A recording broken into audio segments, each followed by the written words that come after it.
Morning, everyone. I call on the member from Savannah to lead us in opening prayer this morning. Morning, let's bow our heads. All-powerful, most wonderful Heavenly Father, through your Son Jesus, we come into your holy presence to give you unending thanks, praise, and glory. We ask as we start back Finance Committee that you will be with us as leaders of these islands to do the right thing, ask the right questions in a positive manner, and that we will deal with this for the betterment of our people and to the honor and glory of your name. Bless our families, keep them healthy, keep them safe. Be with those that are mourning at this time, and bless these Cayman Islands. Amen. Amen. Please be seated.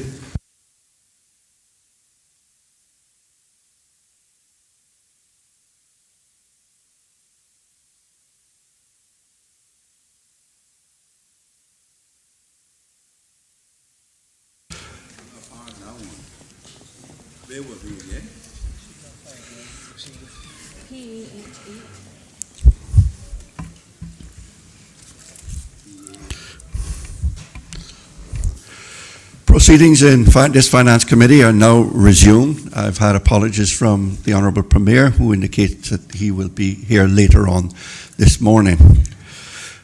Yesterday evening, when we concluded our deliberations, we were in the midst of examining the appropriations to the Minister for Commerce, Planning and Infrastructure.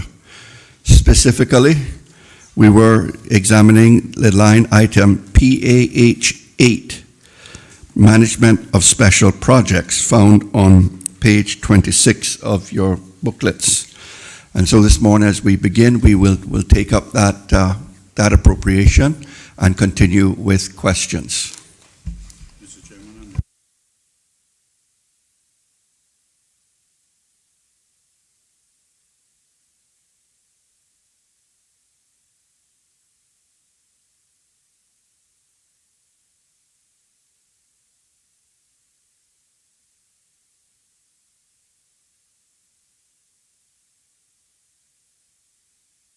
It's found on page 172 of the plan and estimates.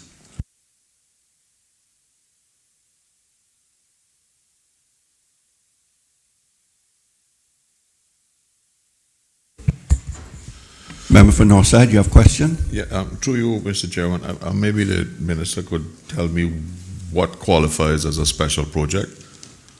And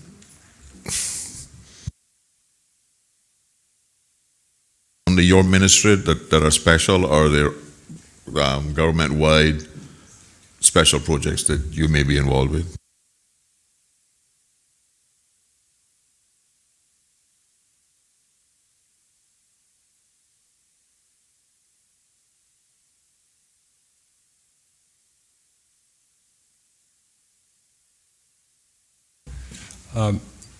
Morning, Mr. Chairman. Morning, members. Through you to the... Can I ask you to state your name and... Yes, sir. Sorry again. Alan Jones, Chief Officer, Ministry of Planning, Commerce and Industry. Through you to the member, special projects are those... it's a split between Public Works, mainly, and ourselves. In relation to the ministry, a special project would be something which ministry itself is dealing with outside of the departments and would normally lead. Say, for example, the National Infrastructure Plan or something of that order. But it will also include projects that Public Works deal with. Would the dock at the edge qualify as a special project? Sorry, sir, could you repeat that? Would the dock right next to the edge in Northside qualify as a special project?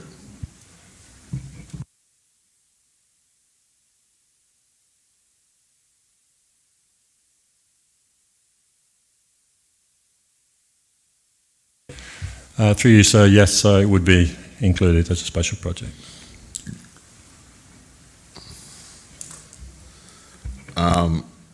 Your quantity under this vote, how many special projects are you currently managing under the current budget?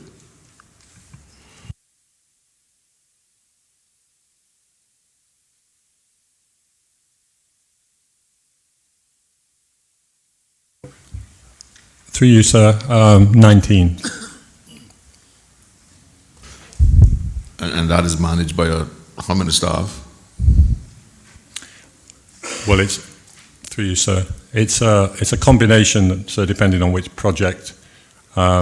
Specifically drawings. Specifically drawings. Drawing, yeah, it's listed here. Drawings and plans produced in accordance with the planning law.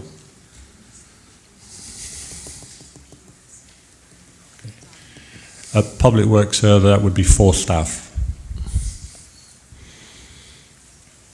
Is there any special explanation for why it has taken 23 months to get the drawings done for a 120-foot dock, 6 foot wide?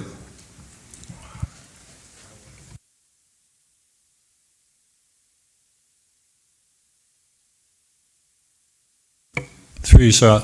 Member, I'll perhaps just get the Acting Director of Public Works to speak to that because she can give you a little bit more of the direct input if that's okay. If you need to come back to me afterwards, not a problem.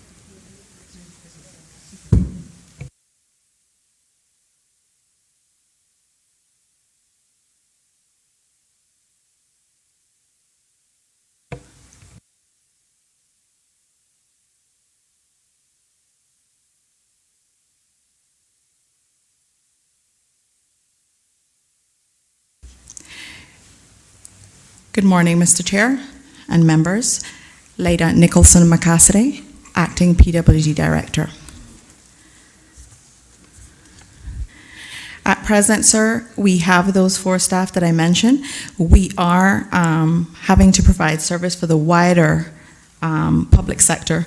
So it does include that particular project. There are times that we have to outsource some of those when it relates to structural, it's a combination of our staff as well as third party assisting us.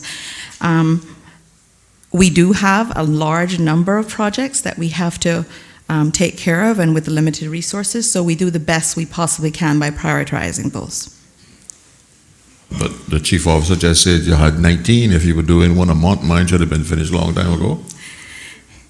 Sir, Mr. Chair, through you, some of those projects do, even though they're small, minor, they still require planning application unless there's an exempt that we receive. So some of those staff will require drawings.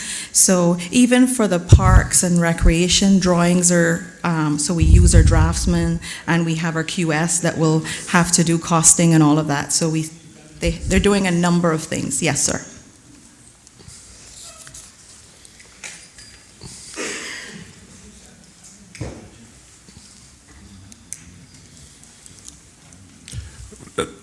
Through you, Mr. Chairman, does Public Works, when we approve this budget now for you, is there going to be a management meeting between the ministry and Public Works that lays out a timeline to complete these projects within the budget framework? And if such a thing is done, who monitors it? Minister Chair, through you, Public Works have been going through transition lately. We are looking at how we can better be efficient and provide those services. While I'm just acting and I don't have a director in place, the team are hardworking and they are looking at stuff like that. We tend to have meetings with the ministry, but even in-house with Public Works, with our senior team, we are looking at those things. And once the budget is approved, to prioritize and to get things in place so that we can better manage our customers' expectations. Through you, Mr. Chairman, wasn't there an announcement in the press several months ago when Mr. Jones retired? Was it you, the person who was appointed as Director of Public Works? Minister Chair, through you, when Mr. Jones retired, my deputy to my right, Ms. Nyasha Brady, was appointed to act, and subsequent to that, I have been seconded for a period of time to act until they get someone in the post permanently. Is that based on performance of the person who was appointed to act as the director?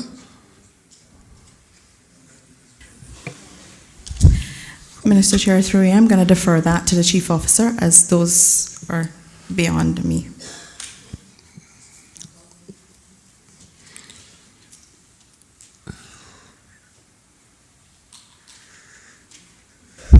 Through you, Mr. Chair. In answer to the member's question, are you asking, sir, whether or not how we decide who's going to be acting director of public No, works? sir. There was a big press release that a particular individual was promoted to acting director. I would assume that that was based on merit and performance on the post that they currently hold. What I'm being told now, and I'm asking, that there's been a change in acting directors. My question is that based on the performance of the person who was appointed to act? So, through you, Mr. Chair, just to clarify, sir, I think the notice and the appointment that you're perhaps referring to was the appointment of Mrs. Brady as the deputy. I prefer not to call names because I don't want to put anybody on a public scrutiny. But that's, yeah. Was that appointment for that lady to be appointed as the deputy director? When Mr. Jones left, we obviously have a position to fill, which we're in the process of trying to fill through recruitment. In the interim, in discussions with the management team at Public Works, it was felt that we needed somebody to go in and act as director during this transition period until we can get a full-time substantive new director in, who knew the department and could deal with a lot of the administrative and executive functions such as HR and budget management, and to leave the deputy director and the other senior management team to concentrate on what they are there to do, which is their professional and technical work. So the decision to place the present acting director in there was because we needed somebody that ministry could be confident could go in there, knew the department, and could effectively hold the fort whilst we're arranging for the new substantive appointment for the director. So what happened to Mr. Jones' succession planning? Because we brought him back out of retirement, what, 2-3 times? The succession plan, sir, is in place, and as we have been working on that for several years, as witnessed by the promotion of an internal applicant to the deputy director position. Part of that succession plan is to try and ensure that we can hopefully arrange a placement in the future for that deputy director to get into the substantive director post.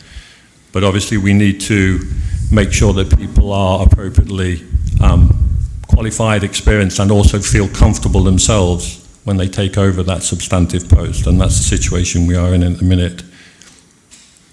But no, I'm confused. But, huh? No, I'm confused. Mr. Jones, well, I don't want to call names, but the acting director, the director of Public Works, who had been the director for decades or close to, retired. All of that time that he was there, he didn't train anybody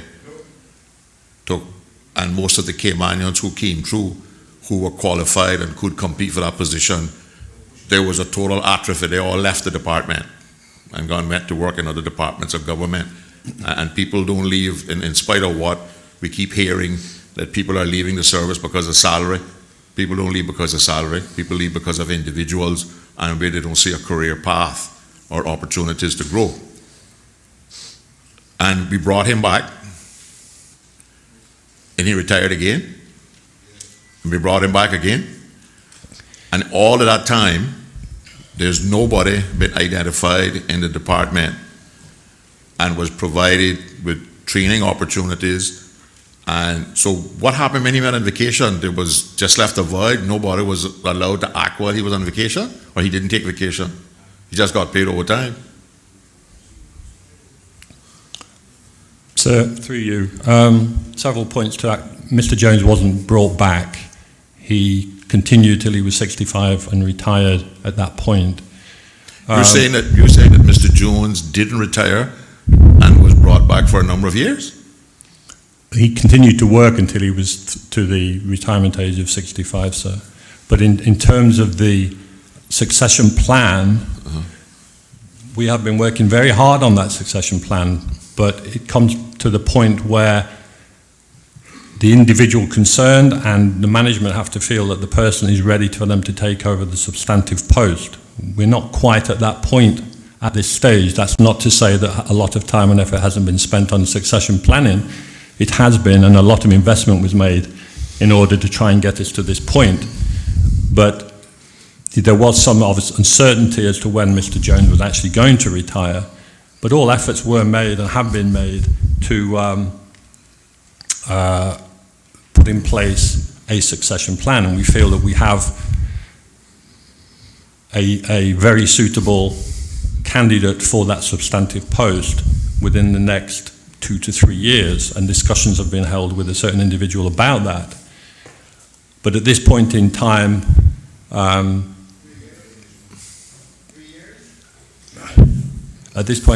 sir, the individual themselves have to feel that they are comfortable to take over the post as well. We're not going to push somebody into a post where they don't feel comfortable. In answer to your point about the acting appointments, yes, over a period of time, certain individuals have acted for short periods of time as acting director of public works over the last few years. That's quite normal in any department. But those short-term acting appointments does not necessarily mean, as I'm sure you'll be aware, that these particular people are ready, able and willing to take on the substantive post of director long-term. Did any one of those persons who acted in his absence do so more than once? Yes, sir, that would be correct. But isn't that proof that the person could do the job? Through you, Mr. Chairman, again, I'd go back to my point. Acting as director for a 1 week period or a 2 week period is completely different to doing it substantively for full time.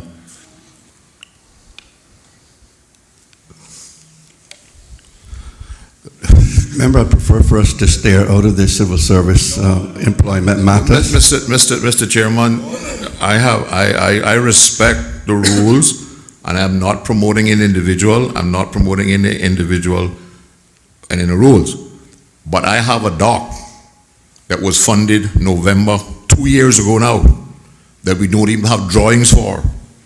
And I'm tired of taking the blame for incompetence in the civil service. And I'm not going to do that any longer.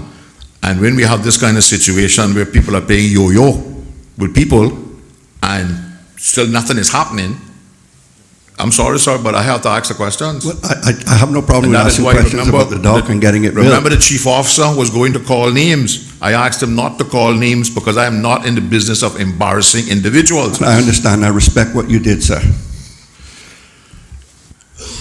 Continue after I cool down.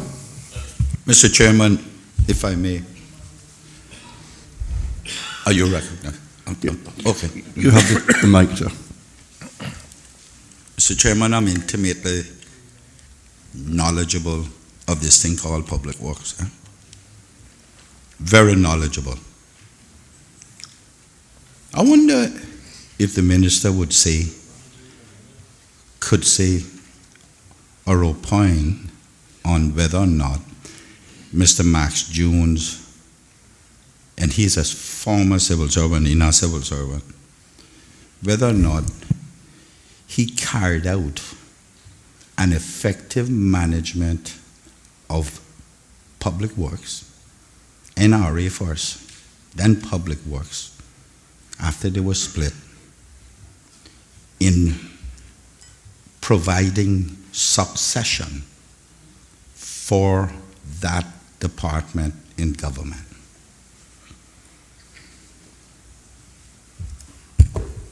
Mr. Chair, I don't think I have the ability to comment on that. That is part of the civil service under the Deputy Governor, sir. Thank you very much. Maybe the chief officer can do it because he was there, but I was there, and I demitted office 10.5 years ago.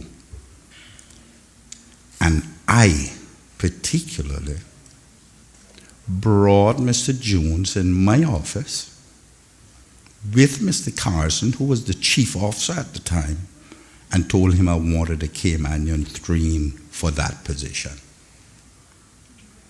He had not even coached the engineers there to get their professional engineering qualifications. And we earmarked 3 people there to go to get their professional engineering qualifications. It is years after I went there, because you have to be sponsored by another professional engineer. That's what he sat down there and did. NOTHING with plenty of exclamation marks behind it.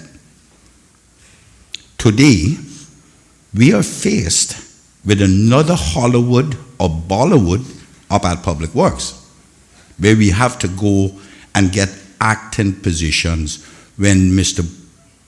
Jones and the chief officers, all of them, including this one, who has the responsibility to ensure succession plans are in place in the interest of this public funds that you are now asking me to approve on behalf of the people of this country.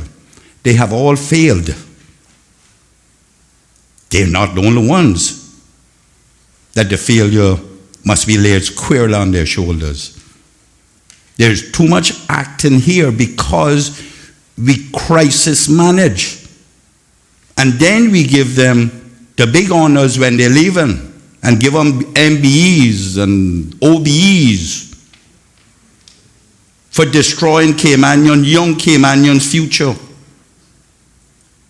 One gentleman at Public Works has been acting head of one section up there for 15 years. 15 years, and you got to tell me we don't have, and Caymanian at that, and you got to tell me we don't have reason to be concerned and to be upset that our young Caymanians, and there will always be, Minister, mitigating circumstances, don't want to do it, but find someone else to train. We now have to go take a very effective deputy chief officer to go there and sit down to try and, you heard what they said? You heard what Mr. Jones now said? To restructure the administration. What was the other Jones doing? And we are going to pay them big money, but yet everybody talks about politicians getting big money. What about those who sit down, do nothing, deliberately so that they can be valued? It is time now to stop this Hollywood and Bollywood acting. Member, you have a question for it? Yeah, I got plenty of questions.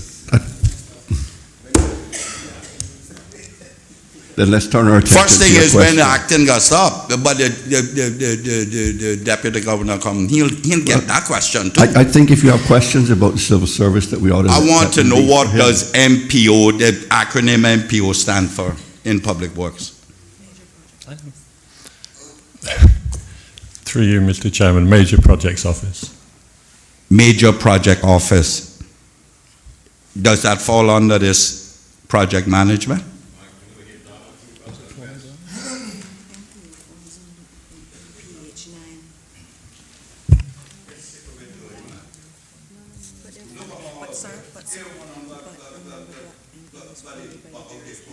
Which one does it fall under? We must have something in it.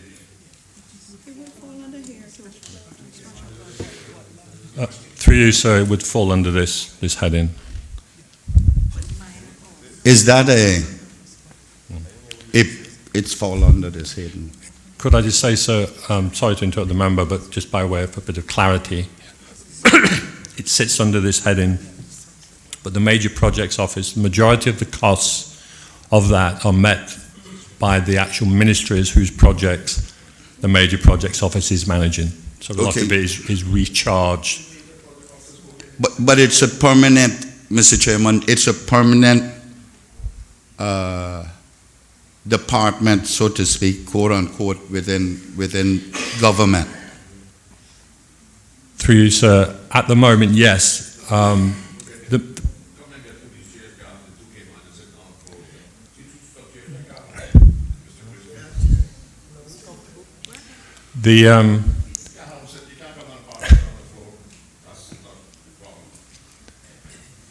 Through you, sir. The major projects office has not been established that long.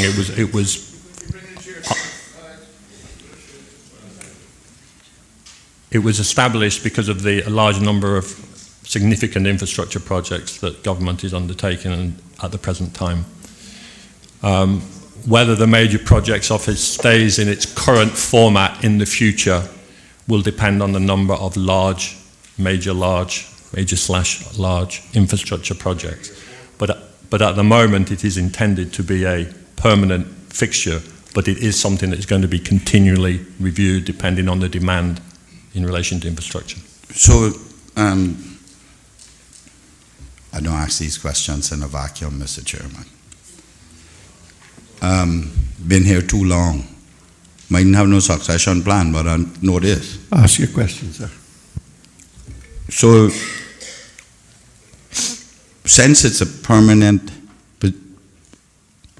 structure within government, do we and Caymanians are not given fixed contracts in permanent positions in government? Contractors and people coming in from overseas are given fixed term contracts. Am I correct? That's correct, sir, in terms of expatriate contracted labour. One thing I would just clarify, though, that there is provisions, and there are provisions for Caymanians to be placed on fixed-term contracts if it's up to, I think, 3 years. If it's for a specific one-time project that can be completed within that time frame. So you have a need, you do the project, the need finishes, the contract finishes. Yeah, but that situation is rare. And you mean tell me I'm that lucky to get one rare one? I never considered myself lucky. There's no such thing as luck when it comes to Ard McLean, unless it's bad luck. And here it comes now. I want to know,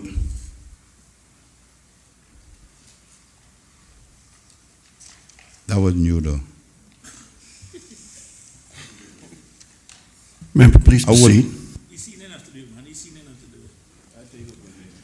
I want to know, how come we have hired people on fixed contracts who are Caymanian in that department?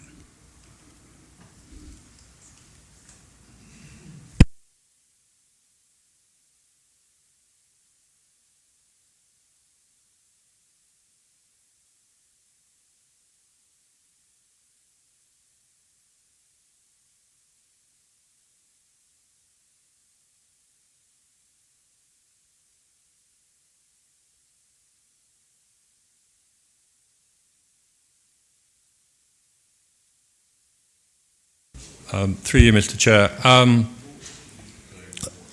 informed that there is one Caymanian on a fixed-term contract presently in the MPO, but I would like to stress again that each ministry who has a project, whether it's ISWIMS or whether it's port or the airport, pays for a project manager to be placed in the major projects office at Public Works in order to facilitate the completion of that particular project. So obviously we only need to staff up for, say, the airport until the airport project is finished. So we're not looking to take on people permanently to take care of an infrastructure project that has a finite period of time. Mr. Chairman, we were informed when we were setting up, we were informed what the chief officer just minutes ago confirmed, that we were setting up a major project department which would be permanent, and all of government projects would go through there. We were told that here by the former Minister for Works. which was Kurt Tibbetts. Mr. Miller and I questioned it extensively,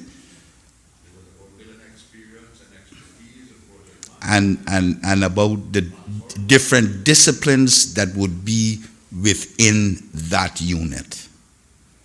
We talked about fuel, we talked about all the different things. You were chief officer 1 year ago, weren't you? Yes, sir. Good. Were you notified, or did you approve the hiring of Caymanians on fixed contract in that fixed department? Like you say, it's a permanent department? Through you, Mr. Chair, I'd just like to clarify this question of the permanency. As I said before, it's intended that the likelihood is that the MPO will continue to exist, but it depends completely on the number of infrastructure projects that government undertakes. If, for example, the next administration decided that they weren't going to undertake any major infrastructure projects, and in relation to the MPO, that is projects approximately of $10 million value and more. Projects below that are dealt with through the projects office in the Public Works Department, which is a separate entity. The major projects office only deals with the very large, complex $10 million plus schemes. So when I talk of permanency, it's with the strong caveat that it depends on the work that's coming out of government in terms of these major infrastructure projects. If those major projects stop, then the major projects office will obviously not cease to function. It will have no need to function because there won't be those projects to work on. Mr. Chairman, permanency also dictates that there needs to be some nexus to that permanency. And the nexus is Caymanian, being Caymanian. Are there other Caymanians working in that department? So in the major projects officer? Not currently, sir. One thing I would say, though, that So who managed that? Another Jones? Or what?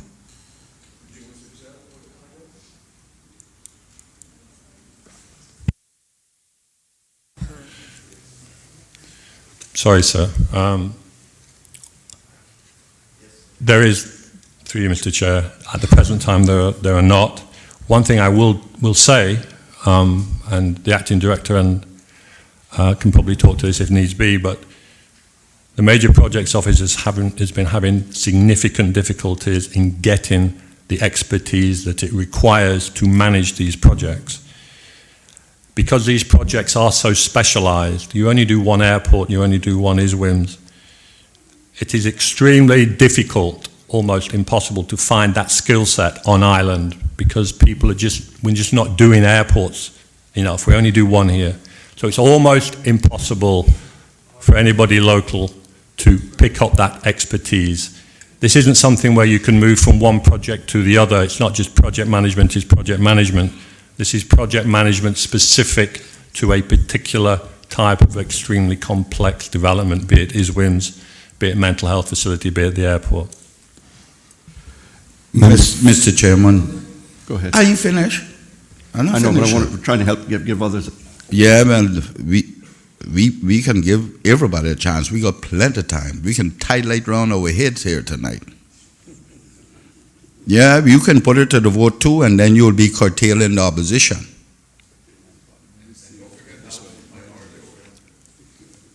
Mr. Chairman, are we saying there's only one person employed in that section? You said there is someone there on fixed term contract, Caymanian. Now you're saying there's no one else employed in that section. So it's my understanding that the one Caymanian that's on fixed term contract is in more of what you'd call an administrative role.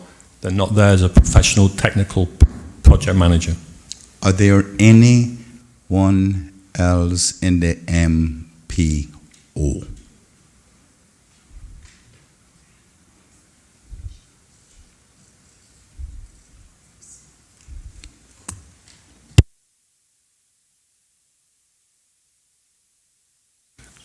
Through you, Mr. Chair, just for clarity for the members, the member asking me if there are any other Caymanians in the MPO or just any other employees. Any other employees in the MPO? If you want to answer, if they are Caymanians, you can do that because that's the next question. Through you, Mr. Chair, well, I think I've already covered the point. There is one Caymanian there on a fixed-term contract working in the admin section. We dealt with that. I want to know There are 3 other employees. people employed in there. The manager, the major projects office manager, and 2 project managers, one for ISWIMS, and also the deputy director public works is also covering the mental health facility. And those are on fixed contracts or open-ended contracts? Except the deputy director, sir, these are overseas contracted officers on fixed-term contracts, synchronized to meet the needs of the particular infrastructure project and when it's likely to be completed. So the deputy director is on open-ended contract because she is Caymanian to the bone. Baka 2 out in about Georgetown. How come the other one is so rare then? It is not unusual to have Caymanians there who are on open-ended contract then.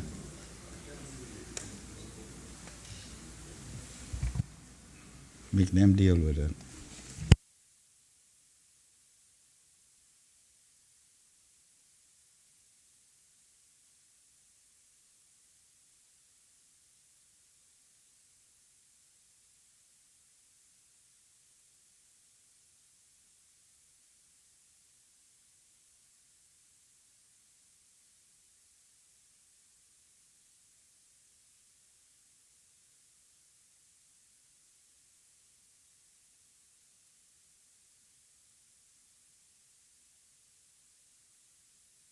So for clarity, I'm going to ask the Acting Director of Public Works to deal with this because he's obviously much more familiar with the actual staff inside at Public Works. One point I would just like to make before we move on, the member had mentioned earlier about whether Public Works could make these appointments and whether I was aware of them. These are temporary ones.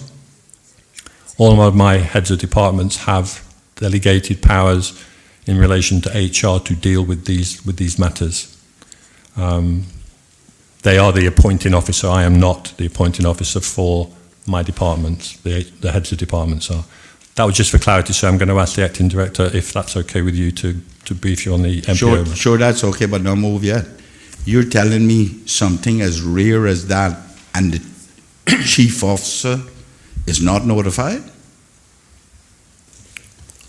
Excuse me, sir, as rare as what? What are we talking about when you say that? You said that Caymanians being hired on a fixed contract is a rare occasion. That's what you said. It's and that goes outside of engaging Caymanians or engaging contractors which they have delegated responsibility for. This is rare. So chief officers should be notified when it's of such rarity.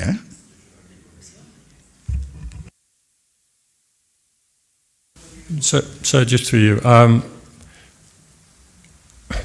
infrequent is probably a better word to use than rare, but it doesn't really matter. It doesn't occur very often. Would I be aware of this? Yes, I would, because I have frequent meetings with my heads of department when they brief me on these sort of things. But the important point is that the heads of department are delegated HR functions as appointing officers to manage their quote-unquote businesses as they see fit. I think that's the appropriate way for a chief officer to work. It's empowerment of the heads of department. They know their business better than I do. But that's not to say that I, as chief officer, am unaware of what's happening. I keep close tabs on the recruitment side of things in the relevant departments. But at the end of the day, that is a role for the head of department to do. They are best placed, in my opinion. Thank you for that clarification. But then is it not also your responsibility to ensure that succession plan are in place? Yes, sir. And so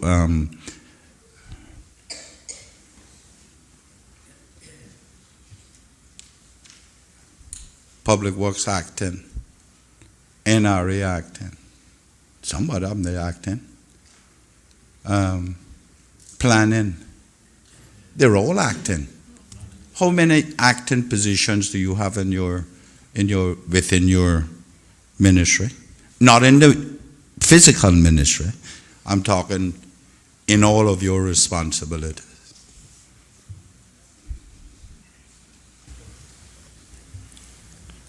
I'm not sure we have the answer for the whole of the ministry, sir, but if I could just deal with we can certainly get that information to you.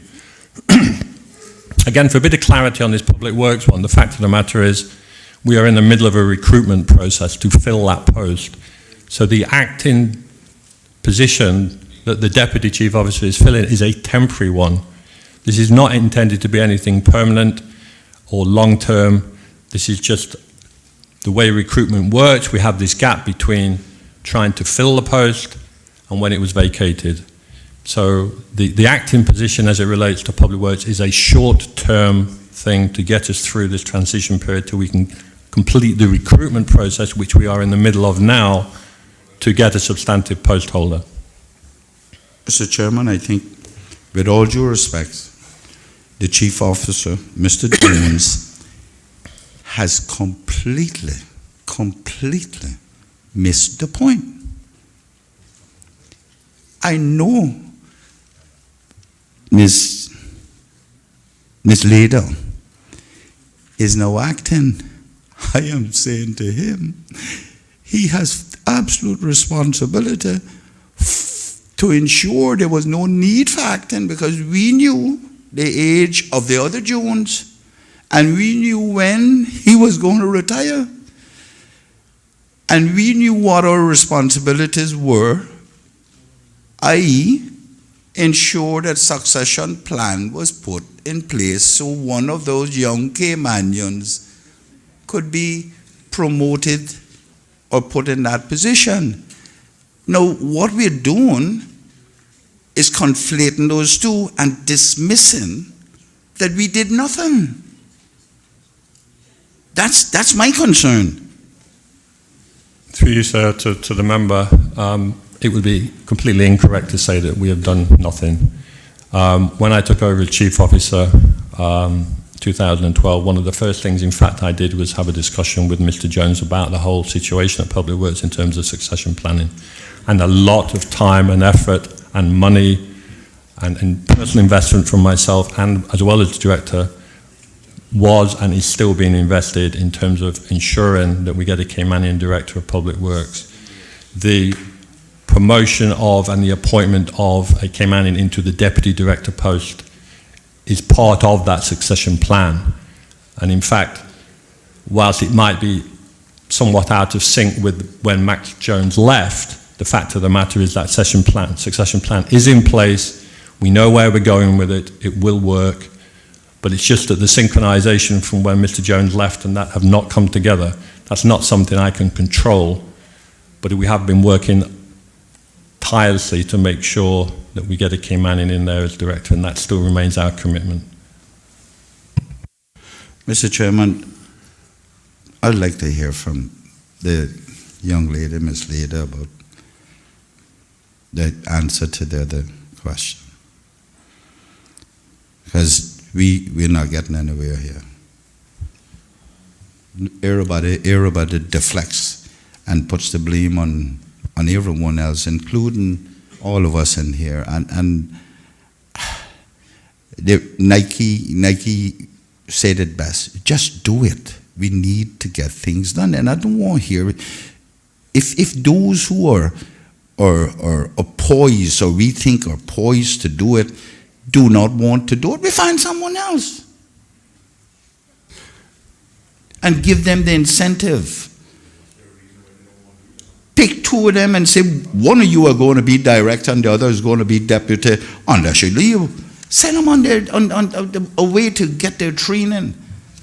Two of those kids up there got, on their own initiative, got their PEs. Then we moved one and put him about revitalization of Georgetown, which is another dead end for him.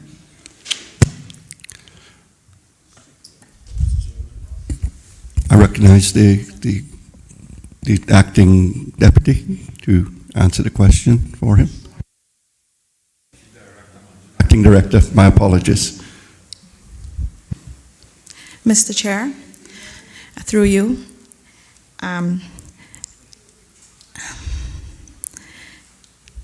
like I said before, in my act instance of September 30th, I have been looking at the entire public works and how we can efficiently provide the services to our customers. We have just recently looked at MPO as well. There have been time where we've had stints of our senior employees, managers, done a stint in the MPO office to gain those experience on major projects. The chief officer clearly said that Ms. Nyasha Brady is actually the project manager for the mental health facility, and she's doing that. Yeah. The person that's there, which is the project administrator that you spoke to, that you asked about, that person can be easily transitioned into the public works and assist with the other project office as well as other areas within public works. As it stands right now, they're assigned to the major project office and they're funded through the various ministries for those particular services. What I can commit today as acting director that I will look at that structure and see how best we can review and see what the possibilities are. Mr. Chairman, all I'm trying to do is see if we can engage this, whoever that is, permanently. Then you can second to the MPO instead of fixed contract. These kids want to stay in our government, and it's a serious commitment on their part when they commit to serve in this country.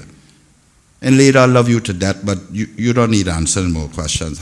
I don't need to put you on no spot. Member for Georgetown Central. Thank you, Mr. Chair. Good morning, everybody. In respect to the 5 listed management and monitoring of special projects, are they all 5 of those considered to be major projects, and those being National Infrastructure Plan, Small Business Development, Georgetown Revitalization, Digital Strategy, and National Energy Policy?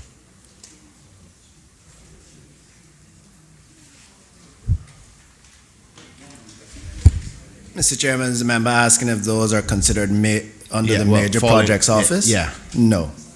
Okay. Can the minister say, of the $659,000 that is allocated for the management of those projects, how much of that is allocated for? Matter of fact, let me ask the first question before I ask that. I'm assuming that this money is for promotion and marketing of these different topics, correct?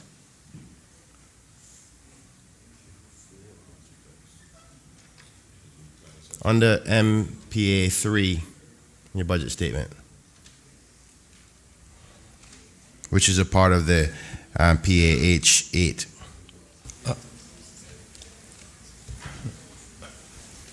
So, Chief Officer Alan Jones again, and through you to the member.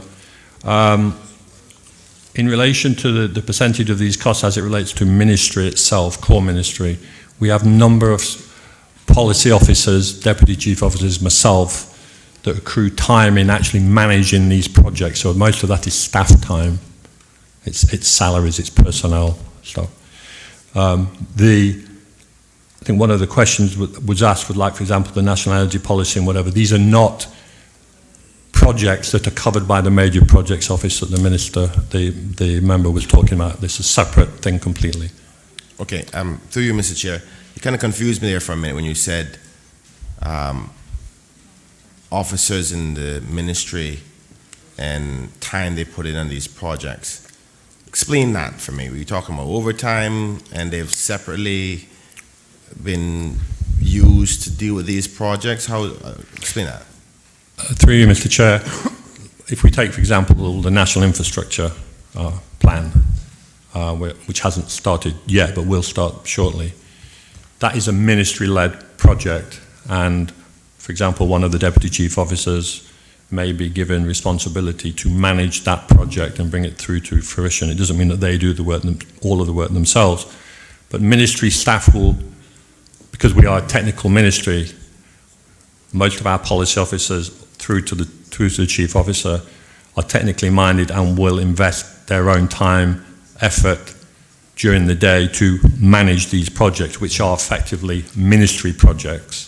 When I say ministry, I'm talking about core ministry as opposed to a departmental project that the ministry would oversee. I hope that clarifies. Unfortunately, it hasn't. Through you, Mr. Chair. So they're working on their regular job, and I really do not want to get into people's personal salaries, because I'm quite sure they're deserving of all the money, any money is coming to them. But what I'm hearing you say is, while they're already getting their salary, they're getting paid again extra for working on these projects. Okay, well, clarify that for me. Yeah, sorry, through you, sir, just to clarify, hopefully for the member, this is part and parcel of their day-to-day work. Yes. This is not something abnormal. Managing and overseeing ministry special projects is part of their job description, Yes. part of their day-to-day work for all of us at the ministry. Yes. So, well, why did you say then that this money is worth for persons who work in the ministry? I'm asking about the money allocation. It's broken down, $659,000 have been broken down into 5 parts. I'm trying to find out, what is that for? Is it for promotion of these topics, marketing, meetings, what? Through you, Mr. Chair, that there may be an element of that, but each salary for each staff member has to be apportioned against an output. Okay. That's the way the budget system works, obviously. And these special projects sit within those outputs. So, for example, I might book 10% of my time to a certain project, such as a national infrastructure project.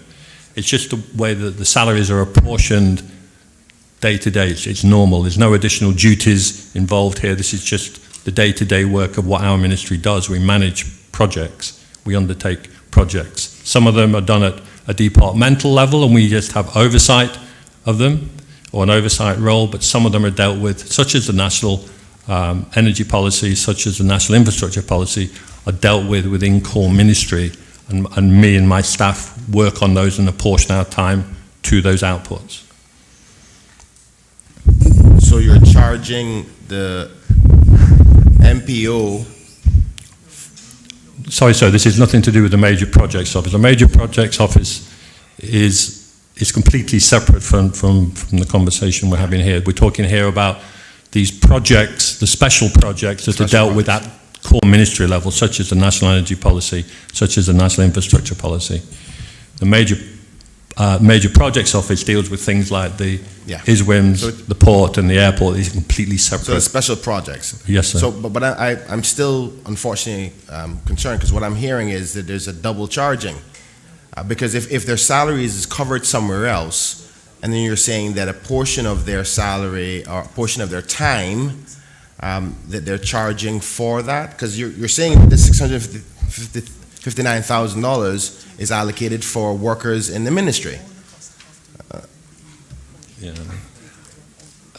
Through you, sir. There is no double charging here. Ministry has its own projects which it manages and brings to fruition. We have to apportion all of our costs at ministry to something, to an output. So there is no double charging. Ministry does, of course, and the Chief Officer and the other staff do have some oversight responsibility in terms of what the departments do.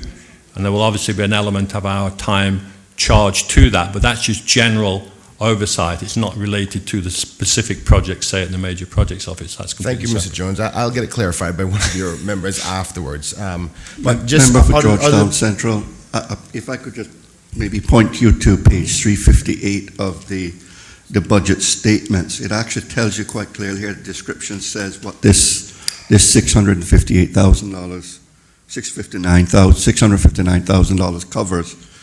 If I could read it, it says it covers attendance at meetings and preparation of plans and reports, including engagement and consultation with internal and external stakeholders on the development and implementation of policy and legislation. I saw that, Okay. Mr. Minister.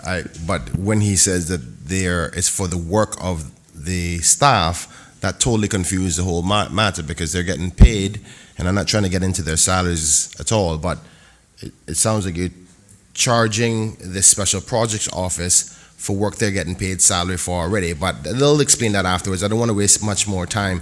But just to say, is there a breakdown of that money that goes towards Georgetown revitalization? Because I really want to find out whether there's adequate enough monies being put and time for the Georgetown revitalization. So do you have a breakdown of that portion of money specific to Georgetown revitalization?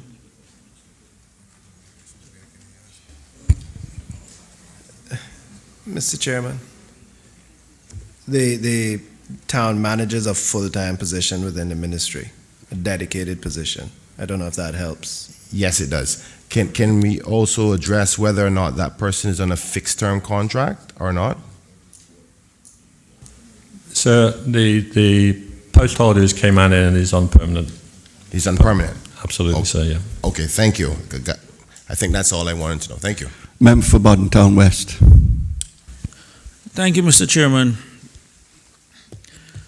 I would very much like for current and future lawmakers to listen to the line of questions that started from yesterday and today, and recognize that this is what happens when you try to grow a process inorganically as opposed to organically.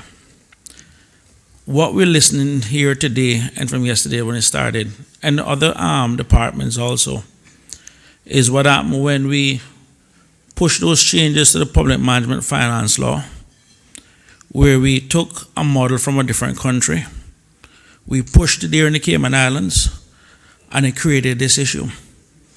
Before this thing came into effect, the civil service had around 2,600 staff. By the time it was finished, it was roughly about 3,800 staff, when we brought into this old decentralization and everything else. Mr. Chairman, we went through a process where just about every single thing we had to go get a consultant for every single business case we had. The amount of knowledge transfer we lost within the public service by outsourcing all of these services to external consultants who left with the knowledge came back and is now haunting us. We look at the financial statements after we made those changes to the finance laws, and for years we couldn't even have audited financial statements, with the civil service playing catch up to legislation that we passed that we took from another country. What we're seeing here now is a rebalancing in terms of trying to bring the knowledge back in-house that should never have left to begin with. And it took us years and millions of dollars to find this lesson. We have sat down here, and there's a level of hypocrisy inside this chamber, Mr. Chairman.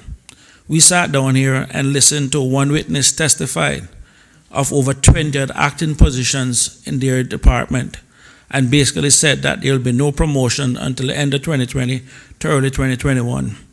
Nobody said anything. What we have in here now, is a structural problem within the civil service that ultimately we have to take up with the deputy governor when the pox come down here.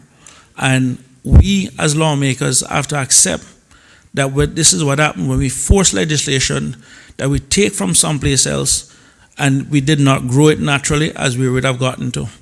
Now, it appears that we have turned the curve. We have audited financial statements. We're getting ministries' stuff signed off quickly. There's a big improvement. This is still part of the rebalancing that needs to be done. So I can tell you right now, we can go through and we can go to succession planning, we can go through this, we can go through that.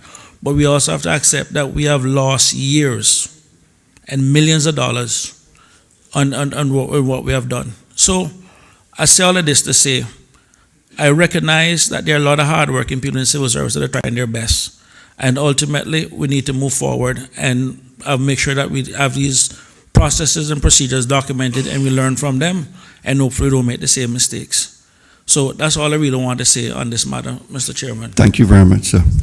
All in favor of, member for Baden, West Bay North. Yes, Mr. Chairman, thank you. To the Chief Officer, through you, Mr. Chair.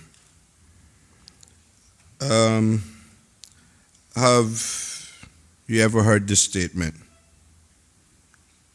Succession planning is only in principle and only on paper, in case someone asks about it.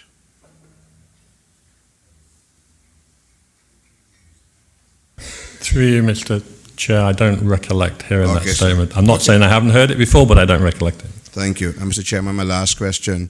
You said you've been in place now 7 years as Chief Officer for this ministry. Okay, thank you, Mr. Chairman, that's all. All in favor, PAH 8, Management of Special Projects, $2,119,451 in 2020, and $2,042,186 in 2021. Standing part of the schedule to the bill, please say aye. Aye. Those against, no. The ayes have it. PAH 10, Management of Government Properties, $12,320,474 in 2020, and $12,112,585 in 2021. Are there any questions? Mr. Chair. Member for Georgetown Central. Thank you, Mr. Chair. I just really just want to get an update on the facilities. I know that there was supposed to be some improvements, particularly to the civic centers and the town halls and the like, in respect to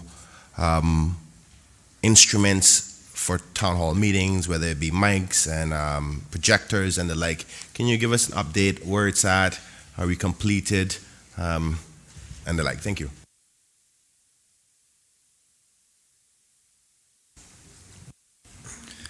Troy Worms, Director of Facilities Management. Through you, Mr. Chair.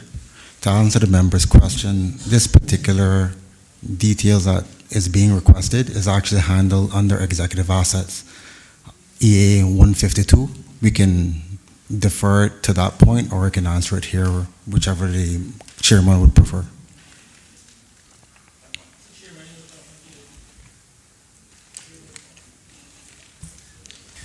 Mr. Chairman, Mr. Chairman, Mr. Chairman.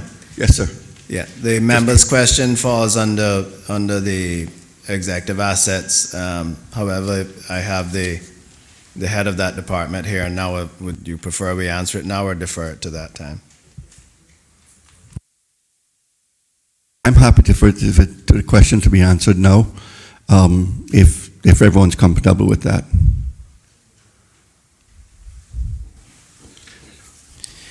In respect to the Georgetown Town Hall, there were a few things that needed to be done at that center, and we started the process of some minor upgrades this year.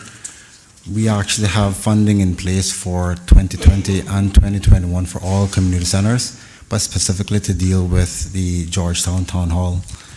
I can get into specific details as to what upgrades are going to be in place during that period. So that would actually be flooring, ceiling, restrooms, AV equipment, air conditioning systems, as well as automated security lighting, audio-visual, internet and Wi-Fi at a better speed will be in place for EA 152 for 2020-2021. Currently, we have utilized existing savings for this year to do what we can, but I can commit to having these things delivered in the appropriate budget. Thank you. Through you, Mr. Chair, you said audio and visuals and internet. Can you expand on that as so the listening audience can have an idea of what the expectations that when this is finished, what it would feel and look like? So there's through Troy Worms, Director of Facilities Management, through you, Mr. Chair. The intent the Department of Facilities Management has in respect to delivering these strategies is to actually meet with the communities themselves through, I can't remember the specific term, but there's a group that is supposed to be set up for each constituency and I intend to work with that group, express how we use the properties, and find a way that we can better utilize the limited funds that we do have to have the biggest impact in the community. Okay, thank you. Through you, Mr. Chair, I'm assuming that's the intention to do across the whole country in respect to all civic centers and halls and town halls as the ones that are available for the public to use, correct? Through you, Mr. Chair, that is correct.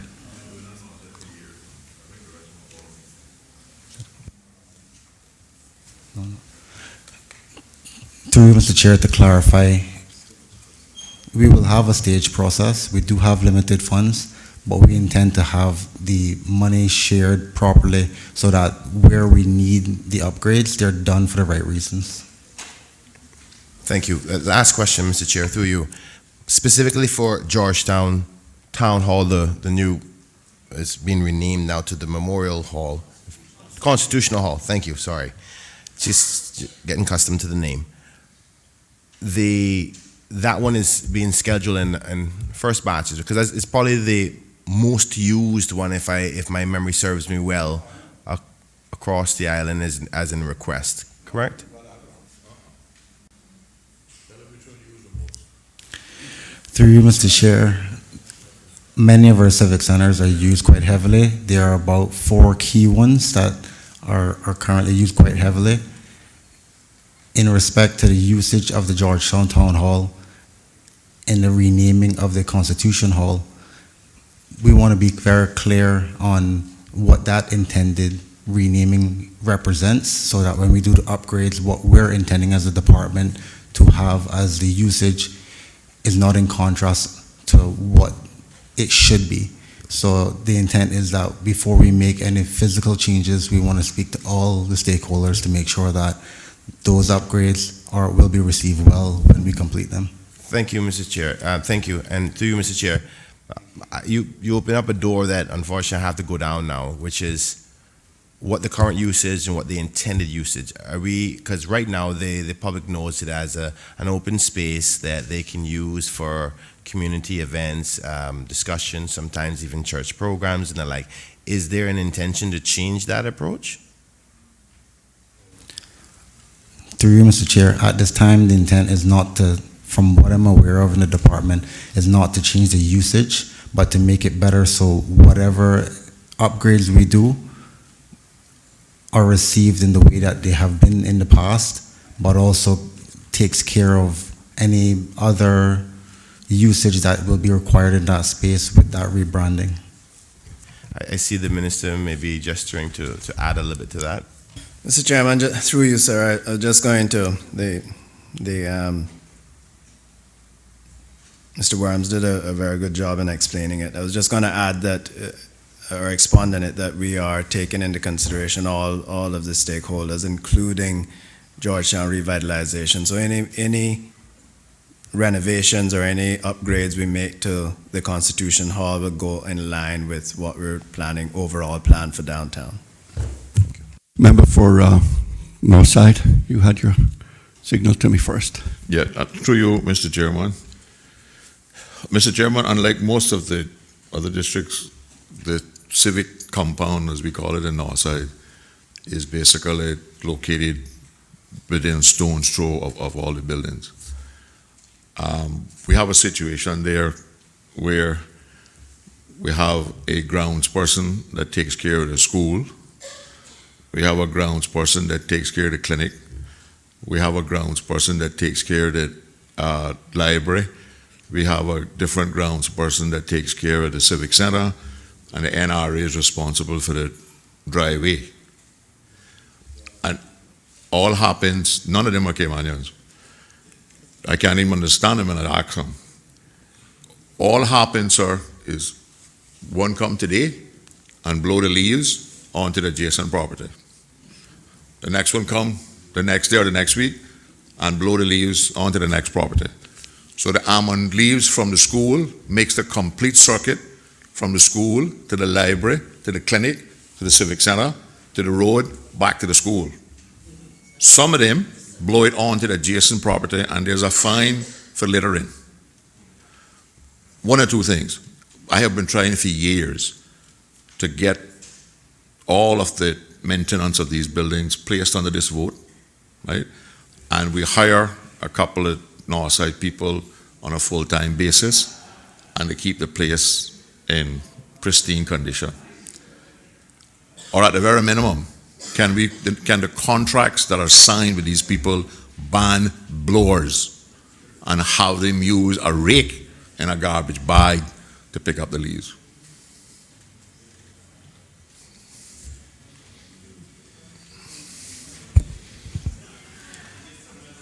Mr. Chairman, obviously we have the town responsibility for the town hall there. The Civic Center. The Civic Center, sorry. I think what the member was saying makes complete sense. It sounds like we will need to get 3 or 4 departments together to do this. I certainly don't. I see merit in it, and I'm happy to investigate it, Mr. Chairman. Well, I thank the minister for that, because he's the only minister that has ever seen merit in it and has promised to investigate it. Everybody else wants their silo, right? And my biggest concern with the blowers is the clinic. And on a Tuesday or a Friday, because we only get, people in Northside can only get sick on a Tuesday or a Friday. They can't get sick another time. What they're doing with the people are there, some of them with COPD, and the guy cleaning the library is blowing all the dust onto the air conditioned intakes and into the building for the clinic. And it's not healthy. So we really need to do something about it, Mr. Chairman. I thank the minister for at least willing to look at it. And any insistence I can offer, I'm willing to work with you to try and get it sorted out. Member for North Side, for Boddentown West. Thank you, Mr. Chairman. Through you to the Honorable Minister. Has there been any, I'm assuming this cost center is where the security cost is budgeted. Has there been an update in terms of having where we are in terms of getting the security guards for the government admin building being Caymanians? Troy Warnes, Director of Facilities Management. Through you, Mr. Chair. The current status of improving the current situation with having non-Caymanians providing security services. The way we deliver security services is an outsourced contract, and we are currently in process of getting the bid awarded and intend to start the new contract with an improved Caymanian complement for the second quarter of 2020.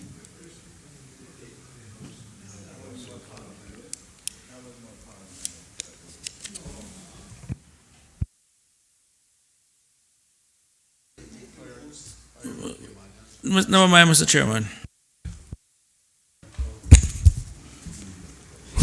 East End. Thank you, Mr. Chairman. Mr. Chairman, hopefully it'll be like the Monka thing, not as long as it has been. Most won't even know what that means. Mr. Chairman, I want to specifically talk now about the East End Civic Center. I know the young man has, and the government has changed out the hardware, the kitchen, and turned that into a commercial kitchen, which is working extremely well by all accounts. But the Civic Center has been in need of repairs for a very, very long time. I have written, I have begged, I have cajoled, I have done everything in this world. But we as a country seem to like to build the buildings, but don't understand the consequences of building a building. We don't maintain it properly. And that's not only for East End Civic Center, it's everything that government do. Couple things I would like to know. The tiling in the Civic Center, the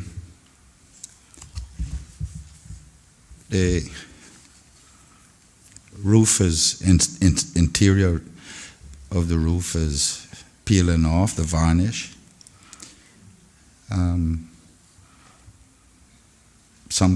The guttering is down.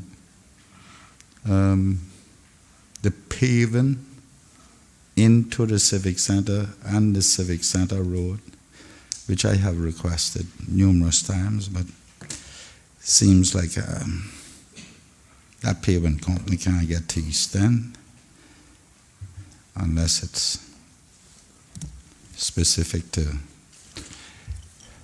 private sector. I wonder if we can find out when those things, or if those things are budgeted in this.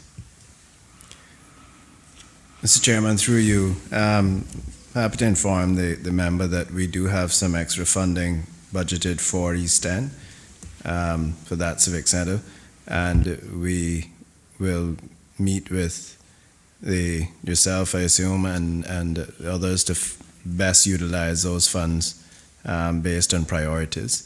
On the issue of the paving of the road, and I think we break that up into three parts. There's a road, which is currently on a separate parcel, so we intend to address that. Happy to discuss with the member the best way to move forward with that.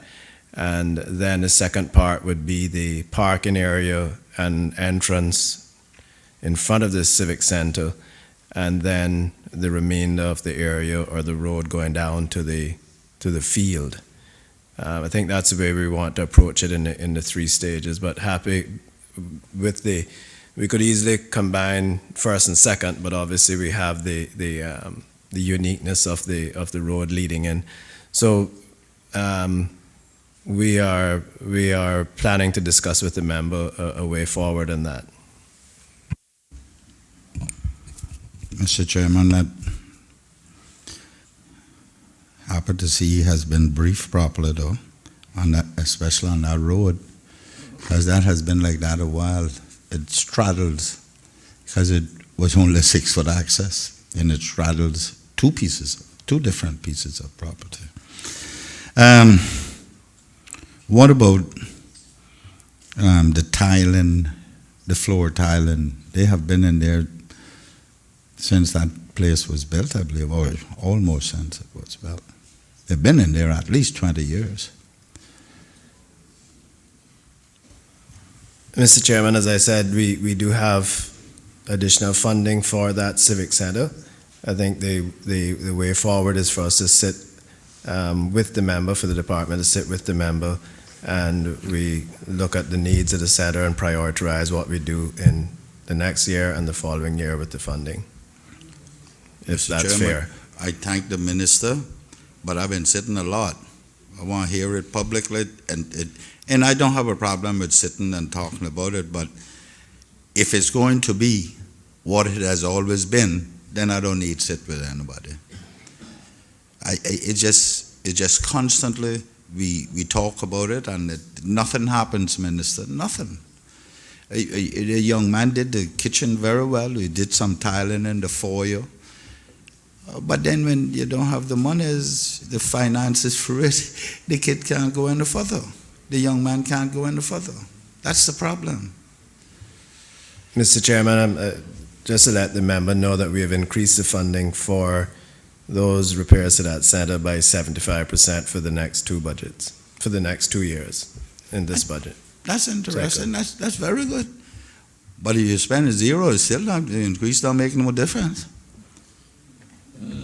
Mr. Chairman, also the gun-based civic center, we need appliances in that center. And is that part of your budget too? You know January 1st are coming. I have been reliably informed that it is, sir. Okay. And can you explain to me the two civic centers in East End? I heard in response a substantive answer to a substantive question from the site that you're installing PA systems and video systems. Can you explain how extensive that is and how it And will that include also the long-awaited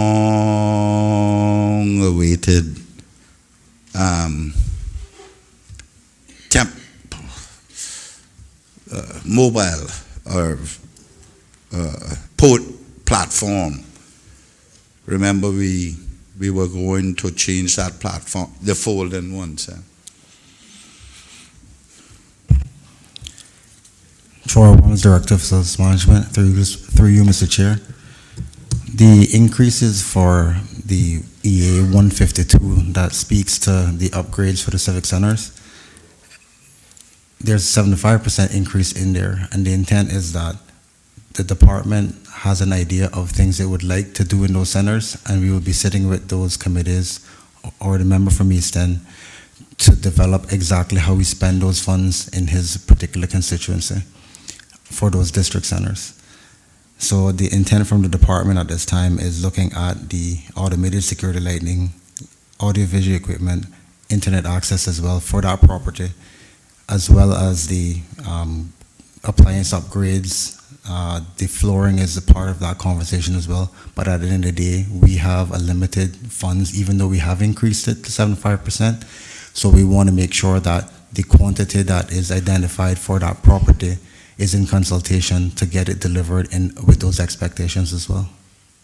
Mr. Chairman, you see the value of the dialogue between the Premier and I yesterday about the lack of delivery of mail to him in order that we could come and do these presentations. We wouldn't have all these questions now.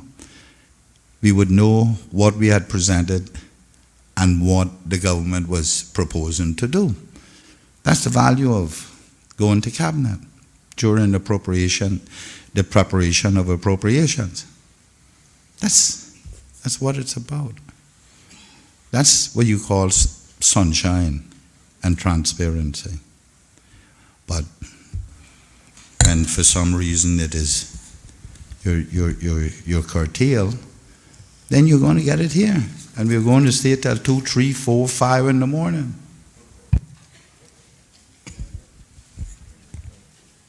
Member for Newland, you had a question, a signal? No? Okay. Then member for Georgetown South, then back to member for Northside. Thank you, Mr. Chairman.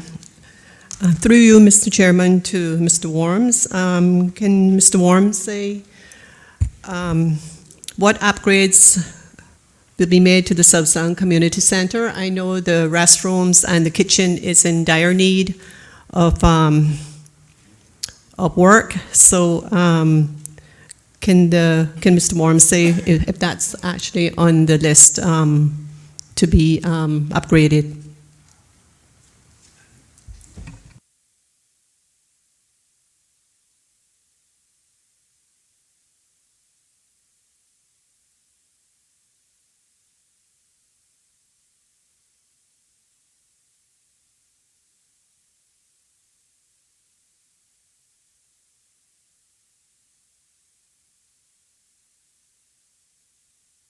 Sorry, Mr. Chairman, through you, sir.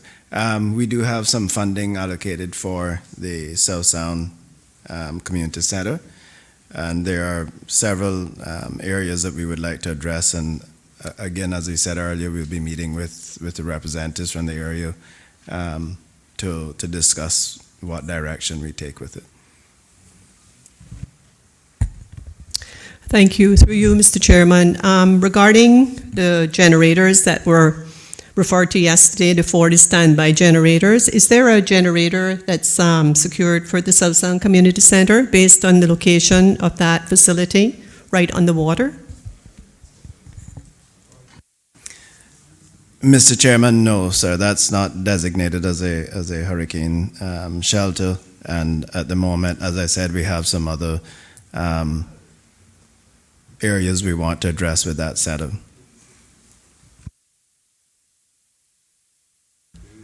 Member for Northside. Through you, Mr. Chairman, to the Minister, is there any particular reason, given government's huge surplus, why the maintenance and upgrade of these civic centers are consistently underfunded, year after budget after budget after budget?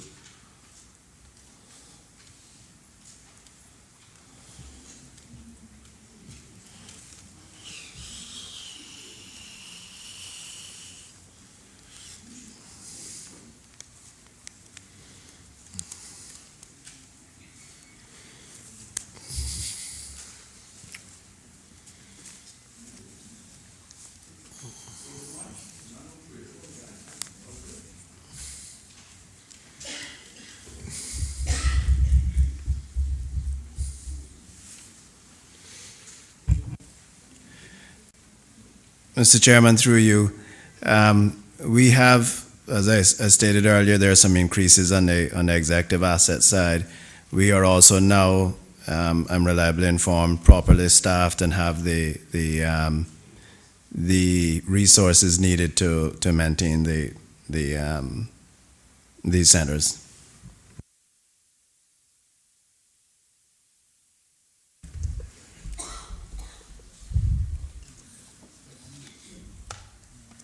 So I can take that to mean that all of the necessary maintenance and upgrades that needs to be done to the Cradock Ebank Civic Center that were underfunded this year and have not been done are going to be done in 2020?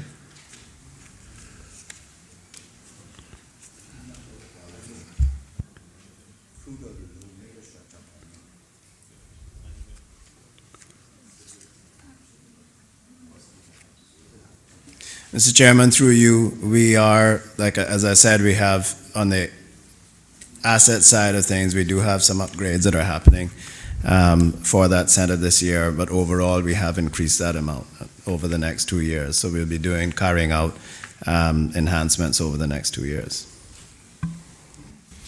Does that include the likelihood of replacing the roof?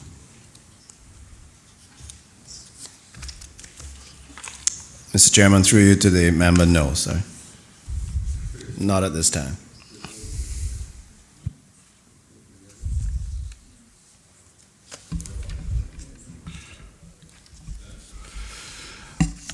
I'm going to put this matter now to the vote, PAH 10, but I believe we've also, through it, the discussions we've had covered off EA 147, which is minor district works. So I'm going to put both of them to the vote. No, that's NRA. That NRA, don't come here with that. Oh, no, cuckoo. Oh, no, cuckoo. You think they get no job for free? No, not asking them again, but to get off for free. Sorry. EA 152, Civic Center and Town Hall upgrades. We can put that to the vote. So, all in favor of PAH 10, Management of Government Properties, $12,320,474 in 2020, and $12,112,585 in 2021. And EA 152 Civic Center Town Hall upgrades for $400,000 in 2020 and $300,000 in 2021. Standing part of the schedule to the bill, please say aye. Aye. Those against, no. The ayes have it. PAH 11 Procurement and Maintenance of Government Fleet, $3,475,063 in 2020 and $3,161,000, and $246 in 2021. Are there any questions? Member for East End.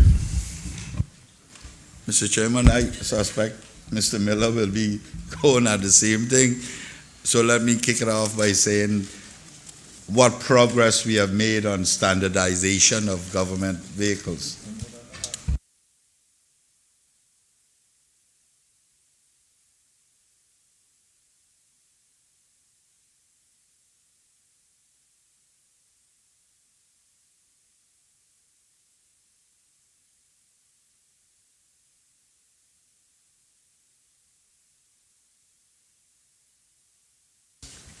Go ahead, sir.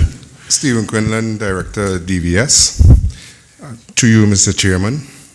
We continue to standardize the fleet. We've narrowed down the selection in terms of when we started this entire project, we had over 28 different type of vehicles represented in the fleet.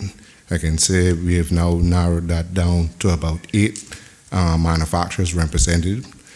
We still have quite a ways to go in terms of getting everything down to a specific types of vehicles to service each respective sector. You say if you advise statutory authorities, government entities, as well as core government? Through you, Mr. Chairman, DVS in the past did not advise statutory authorities. However, that is slowly changing based on the changes in the procurement law and requirements. It is simple. The process of procuring vehicles has become a very involved process, and since we have the relative expertise on doing so, we've now seeing that some of the statutory authorities have asked us for advice. It's still not a holistic approach across broad government, but core government, we do all the procurement and advice, but not all statutory authorities. And why I'm asking that, and Mr. Chairman, he may want to help us with this.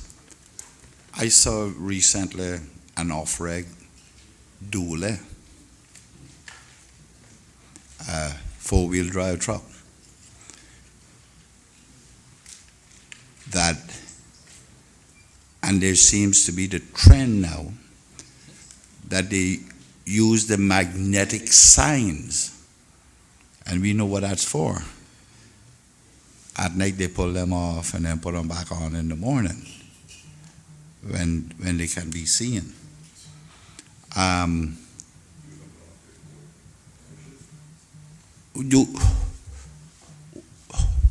do we do the assessment of the need for the vehicle? You know, whether it is a Cadillac or a Volkswagen, that for the purpose, assessment of the purpose. Through you, Mr. Chairman, we basically take a look at the operational environment of the respective departments, and whatever fits that particular category is what we look at. Is it always, your advice always accepted, or they go out and do their own little thing?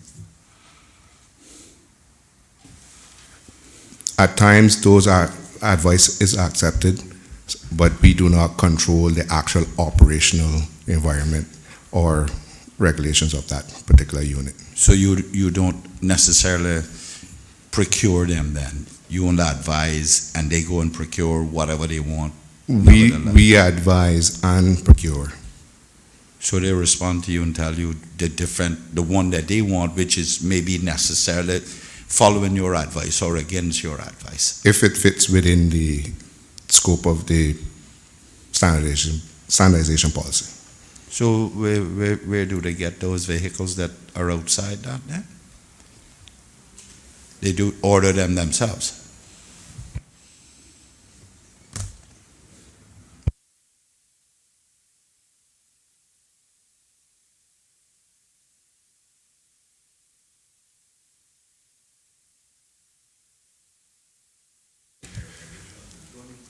Through you, Mr. Chairman, was some misunderstanding there. The statutory authorities do not have to follow our advice, but core government does have to. But you source it though? Yes, sir. So wherever they respond with and say, this is the one I want, that's what you have to source? After I assess it, sir. Pardon me? After we assess it for core government, not statutory authorities. So how does statutory authorities does not fall within the remit of DVES and their standardization process then? They're not required to, sir. Do they ask you to source equipment? They have in the past, yes, sir.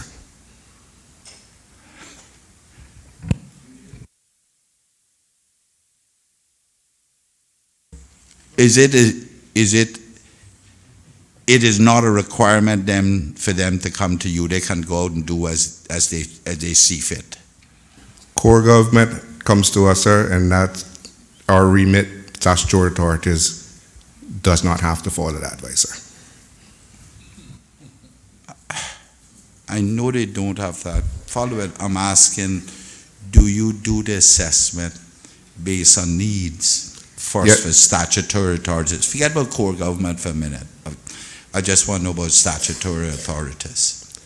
We do the assessments if they have asked us to do the assessments on there. But they don't come to you? Not all come to us, sir.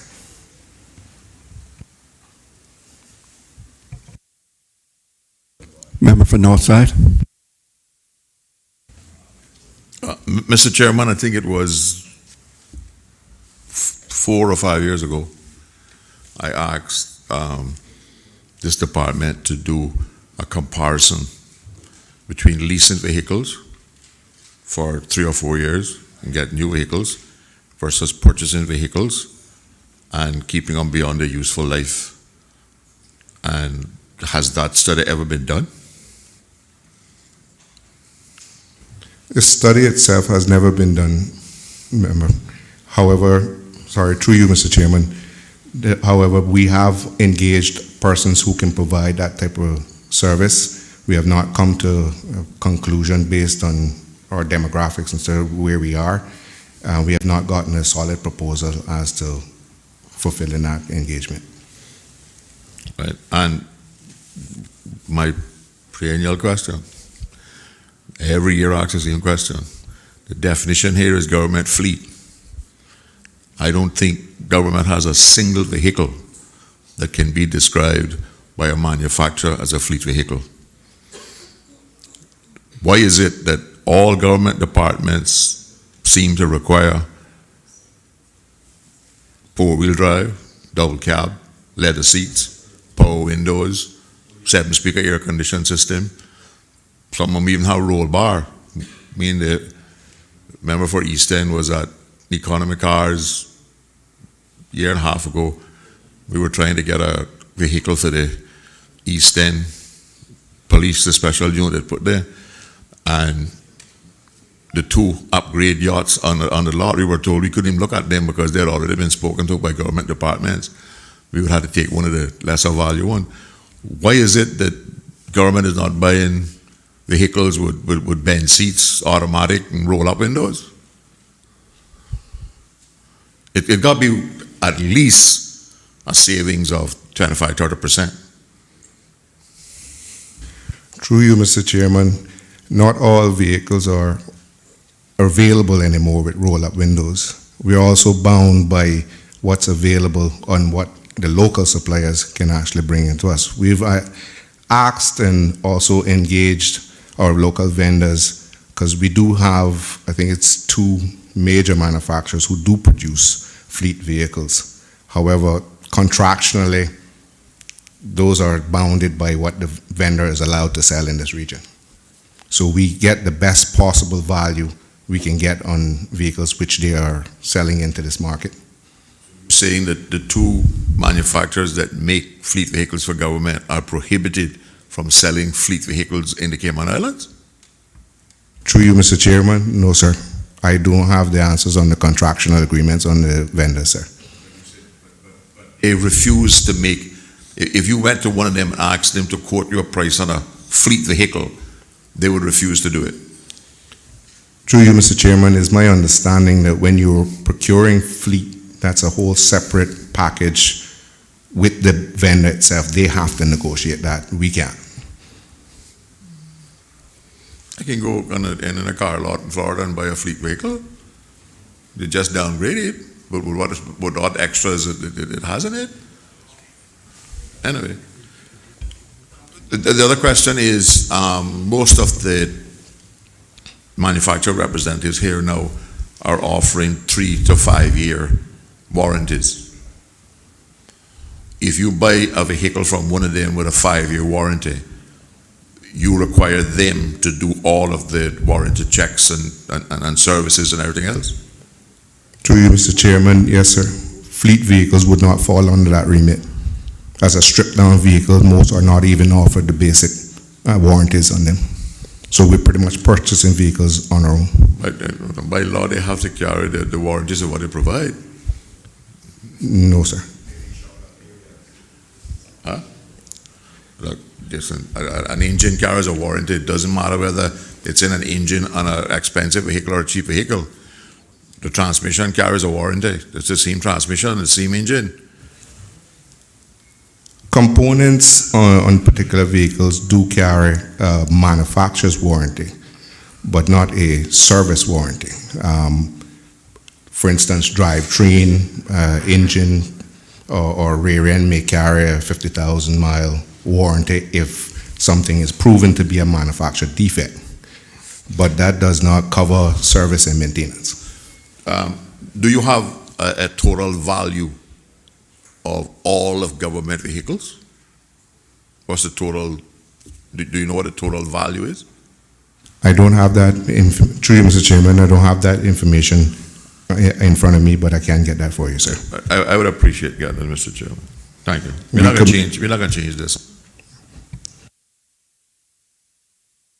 All in favor of PAH 11, procurement and maintenance of government fleet, $3,475,063 in 2020, $3,161,246 in 2021. Standing part of the schedule to the bill, please say aye. Aye. Those against, no. The ayes have it. PAH 13, provision of planning services, $11,921 in 2020 and $11,961 in 2021. Questions? Member for Northside. Through you, Mr. Chairman, to the Minister. Is the government, or will the government give consideration to amending the development and planning law to remove the discretion of the CPA to unravel the law by offering exemptions therefrom the requirements of the law?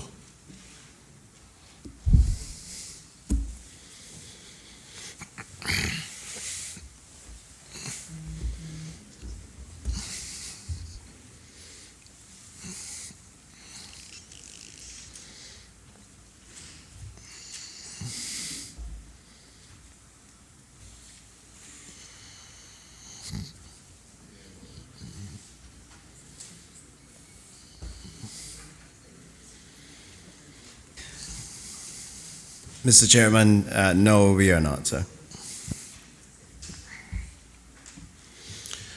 Is the government concerned that the technical people in the department may be making recommendations for certain requirements of the law to be maintained? Let's pick an example, setbacks, and the CPA is giving exemptions therefrom and allowing the developer to ignore the requirements of the planning law, particularly on waterfront properties.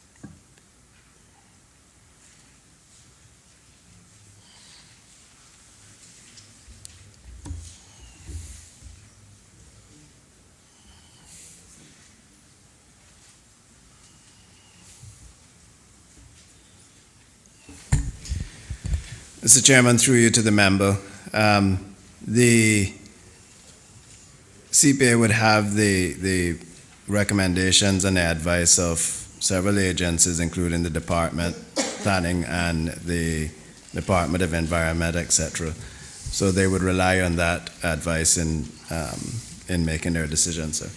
Is the minister indicating that the CPA has not made decisions where they reject all of those and give the developer what he wants by giving him a variance? I'm not aware of that to say yes or no, sir.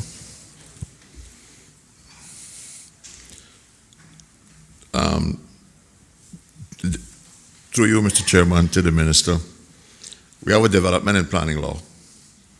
and we have a roads law. Which law is superior when there's a conflict thereof?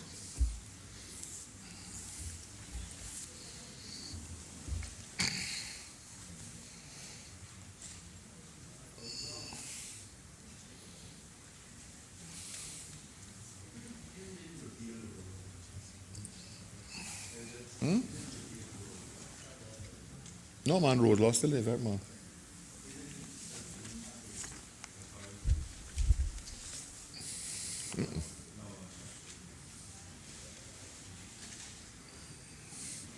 Latest revision, 2005.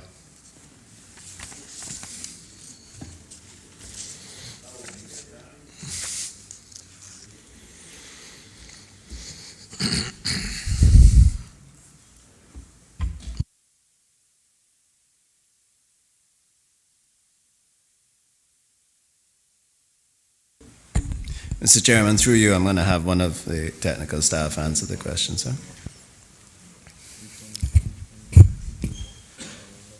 Good morning, Mr. Chairman. Haroon Pandey, Director of Planning. As it relates to the question, the Development and Planning Law provides that if there's a conflict between a provision of the Development and Planning Law and any other existing law, for the matter to be directed to the Cabinet for determination. Okay, Mr. Chairman, through you to the Minister or his technical people, we have the wall at Jericho being built on Frankstown next to the launching ramp at the junction. The roads law is very specific that on a curve and next to the road, no wall can be built higher than 2 feet. This wall has columns that are 6 feet, and the columns are 2 feet by 2 feet. And the columns is probably within 2 feet of the hot mix asphalt that is actually laid down in a 50-mile-an-hour zone. Under who gave permission, and was that decision referred to Cabinet to allow that to happen? Yeah, I know what the law say, you know. He say you gotta go to Cabinet to say which one is powerful. I think I gotta believe.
Mr. Chairman, Haroon Pandey, Director of Planning. As it relates to the question and the grant of planning permission for the wall for the property adjacent to the Frankstown launch ramp, the grant of planning permission was done by the Central Planning Authority. The Central Planning Authority granted planning permission for the wall and some related development, a house. In doing so, they required that the wall be set back a minimum of 2 feet from the property boundary, which we have verified, and it is currently constructed in accordance with that. Is planning aware that the property boundary is 4 foot out into the main road?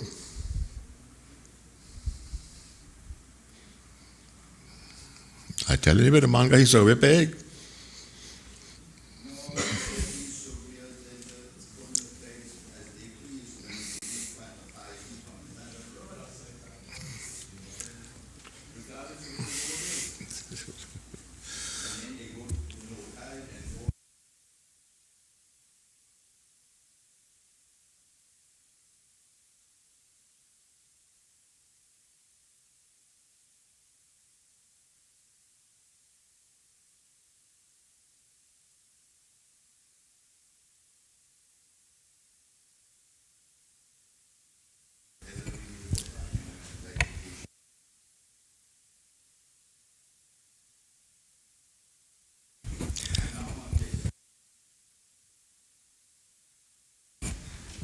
Mr. Chairman, Haroon Pandey, Director of Planning. In response to the question, planning permission was granted based on the registered property boundaries, and the site plan that was submitted and reviewed and subsequently granted planning permission was again based on the registered property boundaries.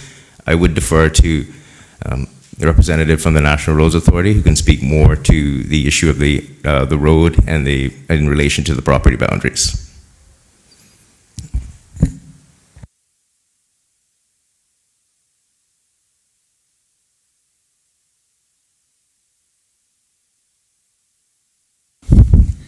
Mr. Chairman, Edward Howard, Acting Director of the NRA. Just to give clarification to the matter of the house and the wall at the junction of Frank Sound, and there's a launching ramp there, so the NRA is aware of it, and our board met recently, and it was determined that we will make a recommendation to Cabinet to gazette the necessary truncation at that location. The man put up the column on the corner yesterday. Mr. Chairman, through you, we're aware of that, and because of the safety concerns, obviously it's a 50-mile-an-hour road, and then we realized that folks coming out of there with trailers and so forth, they would have to swing on the opposite side of the road, so that's why we deemed it necessary to take it that step further and have that truncation gazetted. Mr. Chairman. I got another question. I got two other simple situations. Member for Savannah, I'm going to take your question, and then we need to take a quick 5-minute break, please. Sure. Thank you, Mr. Chairman. Through you, just to share with you, 2 mornings ago, as you all know, I go 5 days a week to Clifton Hunt. That's something unusual. Coming out on that Monday morning, parked beside that wall that is literally 2 foot from whatever it is a little boy sitting literally about that far from the middle of the road. My question to you, Mr. Chairman, when this tragedy, and it will happen, God forbid, I hope it not, who is going to be responsible? When you see this ridiculous way that this has been done, it has to be someone with little common sense to see what the world is going on in this spot. Every Tom, Dick, and Harry, every cat, every rat has talked about this, and we're still talking about passing bucks. It has to stop in this legislative assembly. Utter nonsense.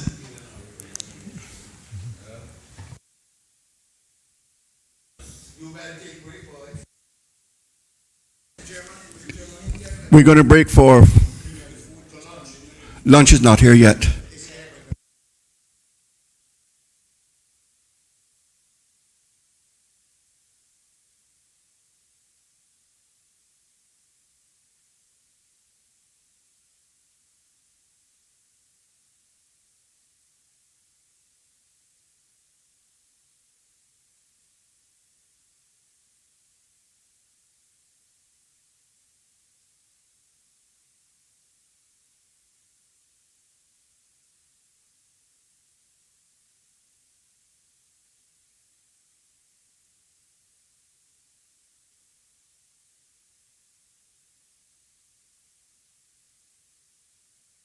All right, I do understand now that lunch is here.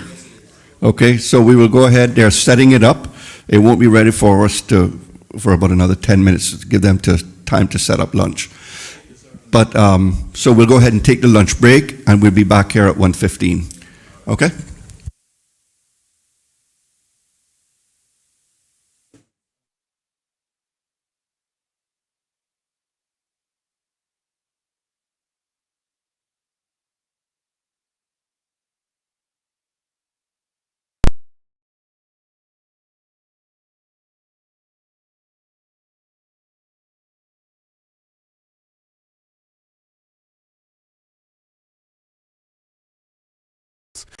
This morning, again, it is that beautiful radio voice of Miss Susan Watson.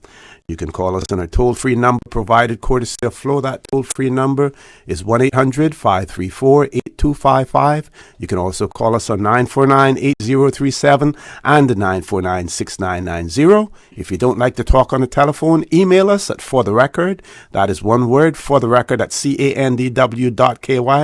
WhatsApp us on 925-3261, where we encourage you to send us a text message or leave us a voice note, the contents of which will be played during the course of the show. And of course, you can follow us on YouTube simply by subscribing to Radio Cayman live stream. And I have some individuals in the studio with me this morning who would certainly like for you to follow us on YouTube or listen to us live on the radio as well, as we talk about spelling bee competition in the Cayman Islands, and that's spelling bee competition for 2019. We will talk about the pre-competition as well. And here we have a full house in the studio this morning. Almost ran out of chairs. In the studio, we have Miss Patrice Hansen, who's a teacher of English and a spelling bee coach at the John Gray High School. Ms. Hansen, good morning. Welcome to For the Record. Thank you for having me. We also have in the studio